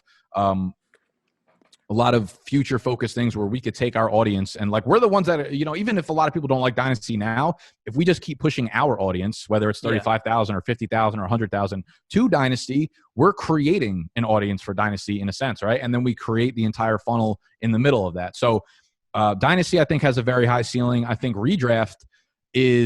I don't think redraft is anywhere near capped, especially on a platform like YouTube. I just don't think a lot of people know that like YouTube content exists. And if it does, most of them are hesitant to watch it because they probably think the same way a lot of people think about TikTok, right? It's like gimmicky. It's probably shitty quality content. And when they go over there, maybe they do see shitty quality content, but maybe they stumble upon one of our channels, or they stumble upon, someone else who does it well. And they're like, oh shit, there is like valuable resources on YouTube. So I think like a very, very, very large portion of redraft people don't even know that content exists on YouTube. So for the ceiling, I don't think we're anywhere near it. I think the shit is just going to continue to grow and grow and grow, but there are more people hopping into it, which means it's harder to grow, Yeah, I get that. So obviously, before you've called yourself Nicky Clickbaits, I like to think of myself as Nicky Clickbaits Jr. or something like that, because I just put the ESPN logo on all my thumbnails. Now, how do you try to, when you're building like a thumbnail, how do you try to get it so that it makes people want to click it? Because obviously, I mean, if these people aren't interested in it, you can just skip ahead. But this is something important. If you make YouTube videos, how do you make the thumbnails, or are you not even the one making the thumbnails anymore? No, I make all the thumbnails. I look at what I do a combination. I would also put in for the inspiration question, I forgot to mention them, but the channel Fantasy Football Advice with Nick and Darian, they do YouTube really fucking well. Like they are the real clickbait kings. I said clickbait, but I don't know how much clip they're getting in real life. But clickbait, they are the kings over there. They are really good at thumbnails. They are really good at titles, and they're really good at SEO altogether. So what I'll do is I will look at different channels, whether I think their content is good or not, but I'll look at what videos are really popular, right? I'll go look at Fantasy Football Advice. I'll go look at fantasy footballers. I'll go look at, anyone who, the headliners, whoever does really big numbers on YouTube. I'll be like, okay, what titles are working really well for them? What thumbnails are working really well for them? And then I'll just go look on YouTube myself, not even fantasy football related, but I'll go around YouTube and I'll browse videos and I'll be like, what stands out to me? And one thing I realized really quickly is that yellow thumbnails really stood out to me, which is why I made the transition over to yellow, because when you're going through YouTube, I feel like yellow pops, right? And I think it's a reason why, like, if you're on Twitter, you see like the fantasy footballers have their Twitter Abby is just like a bright green thing with their face, right? And you always notice their Abby when you're scrolling down the feed as opposed to a lot of other people. So I think they do it really well. So it's a combination of seeing what works well and kind of taking inspiration from that, as well as just like your own personal feel, like what actually works, what catches your eye, and then integrating that into how you make it. Yeah, no, I completely agree with what you said about Fantasy Football Advice. I interviewed Nick like a week ago, and that was very good learning about what he had to say. Yeah, I did. But yeah, my thumbnails kind of look a lot like yours, except for they're not yellow, they're blue. But, that's just what I draw the inspiration from. I see all these other people like Fantasy Football Advice, like we just talked about. They used to do their mock drafts with like the sleeper background, and that's what I do now, and I put the two players there. Lucas actually showed me how to get the background off of like the guy, like so you don't have like the field behind him. You just crop the guy out like what you guys remove.bg. Yeah, shout out remove.bg. Yeah, I sent Luke that. Yeah, no free ads though. So obviously looking towards the future. What do you feel like the biggest move is for you towards the future, if you can think off your head? Just keeping my fucking sanity, to be honest with you. Like, for real though, the sky is the limit for what we're doing, but I understand to get there, it's the same thing we've been doing to get here. It's shitload of work all the time, consistently, day in and day out. So just keeping your mental in check to make sure that other shit stays in line is really what it's going to come down to. And yes, I mean, there will always be like innovation, but I don't think anything happens without having the motivation to do this shit day in and day out. Yeah, so how do you really deal with that, like, burnout? Because, like, by the end of the season, I make content all the way up to week 17. I know you don't do week 17. I probably shouldn't either. But by the time I'm, like, talking about that, if you've ever seen that video, that Steelers fan, after the Jaguars beat them in the playoffs, and he's like, I'm going to go hang myself from the fucking ceiling. You don't want to talk to me. You don't want to do nothing. That guy, yeah, that's what I feel like week 17. Like, I don't even watch the games. I just make content about it. So how do you deal with, like, that burnout? I know you went on vacation this year, but how is that are you gonna have to do that every year, or how do you like pace yourself? No, that's not a long-term plan for that. That was putting a Band-Aid on a fucking sinking ship pretty much. So, I think it comes down to being like really fucking self-aware about what it is that's making you burn out. I think, it goes back to something I said earlier, I think in the interview, about figuring out what type of content it is that makes me happy and I enjoy making. Because if I feel like I'm secluded to making that content only during a certain time of the year, then during the times of the year when I'm not doing that, that's when I'm going to get burnt out. I think you could burn out because you're either doing something that you're not passionate about or you're trying to scale too quickly. And I think the latter is probably what a lot of us end up feeling what the burnout is. And now, like, this in season, I'm definitely going to be pulling back on the quality of content, or the quantity of content, excuse me. Yeah, definitely not trying to pull back on the quality. Quantity, I'll pull back. One of those ways I could do that is by like outsourcing that one video to Noah and Mike, right? They take out a video, but we still get a video up on the channel. And just figuring out a schedule, because in the season, the time is so fucking important. Like, you don't have time to relax because you need to get out 3 or 4 videos a week about stuff that just happened, and then it's going to become irrelevant in 2 days. So it's really about stepping back and being like, what is it that's fucking me up and making me burnt out? Is it like, I can't do 4 videos anymore? I need to do 2 for my own sanity, the quality will be higher. You're not going to lose, like, okay, like fuck the clickbait. Like long term, you got to look at this shit long term. You really do. It goes back to keeping your shit sane, keeping your mentality good, because over the long span, you can't just keep putting band-aids on these fucking long-term problems. So it's really, it comes down to just understanding what it is that's the core of the problem and then fixing it that way. Okay, yeah, because during the season, I was making like 13 plus videos a week, like while Yeah, going to like school. So don't I do was that. like, nah, Don't no, do but that. like I need to grow, got to get bigger. But I obviously, feel that. what kind of stuff do you feel like because obviously from the beginning you've changed a lot, like, of your videos. So like I noticed back in the day you used to create videos, it'd be like team outlook of the Giants, and it's like a whole fucking long ass video. It's a movie, you can go watch it. And then now you don't do that type of stuff. So what made you want to like cut some videos out and bring new ones in, or is it kind of just a natural type of thing? A lot of it had to do with what we were just talking about in terms of like deciding thumbnails. A lot of that has to do with the content. I think like what I think is important on YouTube especially is just do whatever content you want to do, whether it's the team outlook or whatever it is, but understand that the only way you're going to get people to the content is the thumbnails and the titles. So if you can make content about what you're enjoying, but make it relevant to things that are popular within the thumbnails and the titles. So like must-own running backs or whatever, like you could talk about things that are not like directly just a list of must-own running backs. You know what I mean? That's not what I do, but you can do that. So take the content that you enjoy and intertwine that with things that are relevant in the thumbnail and the title, so that you're still bringing people in. But as long as the content is quality, they're not going to be like, oh, I'm clicking out because you didn't do a list of fucking must-own running backs. You know what I mean? Like, it's still going to work fine. Yeah. Now, how do you feel like when you obviously right now we're in fucking May, so the videos aren't doing as well. So how do you feel when you like release like a mock draft video that takes really only like an hour, just you sitting there, and then you do some other video take you 6 hours and gets like the same amount of views? Do you feel like that annoys you? Because it kind of does to me, because like the mocks get way more views than everything else, and they take the least amount of effort, which I just find to be funny. Yeah, it's an interesting part of the fantasy audience is that they love mock drafts, man. They really do, and I don't know. I just do the best work I can, and it goes back to just building a foundation, man. Like people are going to appreciate the quality of content. Maybe it's not the number that you would like to see that are appreciating the quality of content, but the people that do, those are going to be like really hardcore fans of the shit that you're putting out. So I don't necessarily get discouraged by it. I try to flip it and look at it from a positive light and say like, okay, well, the people that did watch it really fucking enjoyed this video, probably, hopefully. Yeah. Now, do you look very deep into like the analytics of YouTube, like your watch time and all that, or do you just not even worry about it at this point now? I never did. I don't imagine I ever will, and it's probably a bad thing.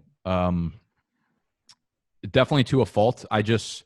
It just comes back to like, I know I'm doing the best that I possibly can. So I'm not about to start like looking at that shit for like gimmicks, be like, oh, they start dropping off at the 24-minute mark. Let me start doing like a giveaway at the 23-minute. Like, I don't know. I just like, I don't care about that shit. It's all not long-term shit. I'll just keep doing the best work I can, the most research I can, putting out the best video quality I can. And if that doesn't resonate with you, there's nothing I fucking can do that will. Yeah, no, I just find it funny how like some people, they look so deep into it. Obviously, if you don't know it, you obviously know, but the listener might not know. At 10 minutes, that's when you can put an ad like in the middle of your video. So it's funny when you see like these fantasy guys, their videos like 10 minutes and 1 second, because clearly they were sitting there staring at the clock like, holy shit, I need to get this ad in here. And I just find that funny because I look at the analytics. To be honest with you, I didn't even know that. I had no fucking idea. How did you not know that, Nick? I don't like, these are the things I just don't care about. Like, I don't know. Yeah, well, you also don't drop like a 7-minute video, so you're fine. Oh, yeah, also true. I just like, if the ads are on, I just know they're somewhere in the fucking video, but I have no, like, the logistics behind a lot of things I don't care about. I don't know. Oh, okay. That makes a lot of sense. I mean, I just like watched like a million YouTube videos on how to do it. So I just learned that stuff over time. So now one final question here before we get into the lightning round part. So obviously we kind of talked about what your next big move is, but where do you see yourself like a year from now? Maybe like how you feel, maybe you're feeling like way better because you didn't burn yourself out, or and like numbers wise as well. Like where do you feel your YouTube channel will be at? Because Nick Zylak, when I was talking to him, Nick FFA, he said that he thought he could hit 100,000 subscribers, and I was like, that's definitely possible. So how do you feel about that? They definitely should. I mean, they're at like what? I think they grew like almost 50 fucking last summer, so they should easily hit 100K. So congratulations to them already. They do a great fucking job over there. Yeah. Where do I see myself in a year? I don't know. I don't really get like I don't do like yearly goals really. I kind of just like I always think like long term, like something that maybe I want to accomplish in like 3 to 5 years, and just hope things are going like in that direction in a sense. I mean, I think it'd be cool to hit 50,000. I think that's like a cool number to hit. I feel like I should be able to hit that. I think it's pretty realistic projection. Yeah, so I don't know. I don't really think about like 1 year at a time. I try to just, again, do really good work and hope that, the numbers kind of follow along that way. So should be a really good year for business as long as fucking the NFL season actually happens. It should be a good year for engagement and everything. But like, again, I'm not anywhere near as calculated as most people are with this stuff. I do everything from like a feel, like a gut and instinct kind of thing. Okay, that makes sense. So now we're going to get into the lightning round portion of the interview. Obviously, you don't have to answer this in 3 seconds. You can take 10 minutes to talk about something. But the first question is, who's the last person that you fired? Great question. I would say I gave Animal a not fired. He did something really good the other night, so I didn't fire him. I think I might have fired Scott recently. Man, I just fire all them so often. I forget. It's fucked up. Like the first time I actually need to fire someone, they're never gonna believe me. That's true. It's gonna be a problem. I would say I'm just gonna throw it out there and say Snacks probably. Okay, that makes a lot of sense. Snacks seems like the kind of guy who'd get fired a lot. So in fantasy football, we have sleepers. Like, who's a real person that you feel like is slept on? Is it Zendaya? No, she can't be slept on anymore. She's so popular. That's a great question. I actually didn't see this on the show sheet. Someone who slept on in real life. Yeah. Listen, man, I don't want to plug Gary Vee again, but this dude's impact is unbelievable. He'll always be slept on no matter how big he gets. A lot of people that I think are slept on are like, music is such a big part of my life. So I think a lot of artists are slept on. I don't know why I'm going through a Machine Gun Kelly phase, and he's like a rock star too, bro. He doesn't just rap. So I think he's a really underrated. I think he's a really underrated artist. I think Kanye gets such an unfair rap. I know he's been out of his fucking mind for like 5 years, but like prior to the whole Kim K thing, Kanye was an absolute fucking genius madman, making some of the greatest music that our generation has ever listened to. So I think Kanye, for as big of as a popular person he's gotten, the hate has gone too far on Kanye. Man, I wish I had thought about this because I definitely have way better answers for this. But I think Shia LaBeouf is super underrated too. I love Shia LaBeouf so much. Yeah, we'll go with those for now. Okay, yeah, that makes sense. I mean, Kanye, obviously, like you said, he went through his crazy phase, but just a year ago, I think he dropped 2 albums. Those were very good, I thought. So he's still. I'll be honest, I haven't really liked his music in like probably about 5 years. Okay. But I'll listen to his music, his older music, for like until I die. Okay, that makes a lot of sense. Me too. So, who would be your dream sponsor? Obviously, you have a bunch of sponsors right now. So who would be like the tip top? Like I know Snacks might want to get sponsored by like 3D Doritos or bring those back. So what would it be for you? I mean, it'd be cool to get sponsored by like a tech company, like a Samsung or a Sony, just because they give us a lot of free shit and it would save me a shitload of money. But I would say something that's more like intertwined in my life that I think it'd be really fucking cool to be sponsored by a tequila company. I think it'd be cool to like Keystone Light. I know Snacks has been trying to get us sponsored, which I don't understand what the fuck they're doing. Like, why don't they just sponsor? Like, all they got to do is send us like 230s and we'll be happy and we'll chug their fucking beer on camera and they get thousands of views for it. So Keystone Light, I don't know what the fuck they're doing. I would like them to sponsor our stuff. And Monster Energy has kept me alive for like the last 7 years. The white monsters, and they're just like too like rock star. They're like, yeah, fantasy's not really up our alley, but like all these liquids, basically anything liquid, I'll take as a sponsor. Tequila, Monster, Keystone, whatever. Fuck me up. Yeah, even the other night I was talking to Snacks. He was talking about how pissed off he was that Keystone Light still hasn't gotten back to him. So Yeah, it's ridiculous. They were toying with him, telling him that he like actually gets upset, which is the funniest part. He'll like call their customer service line and shit. yeah, they were like tugging him off, and they didn't let him finish. So he was really mad the other night talking about it. So That's who funny. has better pizza? Obviously, you've lived in Jersey and New York. I mean, it's probably New York, but who has better It's pizza? New York. Yeah, it's hands down New York, and that's not biased. Like you said, I lived in Jersey for like 24 years. The pizza is good, but it's nothing like what they have in New York. It's not even close. Okay, that makes a lot of sense. Now, audience question from Tyler. He says, "What is the best place? Where's the best place to get pizza in New York?" So admittedly, I haven't tried like all the top places in Manhattan. Like Prince Street Pizza is fantastic, supposedly. I've had a lot of places in Brooklyn. My favorite place in Brooklyn would have to be L&B Spumoni Garden down in Coney Island, which is where I was actually born, and my mom goes back there all the time to grab us pizza and stuff from there. So L&B Spumoni Garden, but this place Lindustrie, L'Industrie, is also fucking phenomenal, and they were like right around the corner from me in Brooklyn, and I would go there like 4 times a week. The guy was like, "You like work around here or like live around here? You're in here like all the time." I was like, "Fuck, dude." It's like things you don't want to hear from the person who works at a pizzeria. So Lindustrie and L&B Spumoni Garden are my favorite in Brooklyn. Okay, so obviously you do those Marg reviews on Instagram. So where's the best one you can get in New York? Because once I turn 21, I'm gonna have to go to one of these places and test them out. Oh man. So the problem with the Marg reviews and the Marg ratings are that I've realized that like I do a lot of them drunk, obviously. It just comes with Yeah. the territory. So the drunker I am, the higher the rating becomes. And I don't Okay. think I'm doing that. Like I don't think I'm being biased because I'm drunk. I really think they're good at the time, but they're probably not. So I don't actually know off the top of my head, to be honest with you, but I can make a really good at-home margarita that I think rivals most of the ones in New York, to be honest. Okay, so obviously you made your Marg recipe on one of those episodes. I think it was Fade the Public. Maybe it was after the award show, and you Yeah, spilled that it was it. everywhere. It was pretty interesting. So give me your Marg recipe real quick. If you would change anything from then, if you perfected it more. The Marg recipe is simple. I think where people fuck up. All right, so it's tequila, it's triple sec, and it's lime juice. Do not fucking put orange juice in a margarita, please. Yeah, who does that? Dude, a lot of places make it with orange juice, and I'm like, take this back. Take this back before I give you a 1.1 on my fucking story. You motherfucker. So those are the 3 ingredients.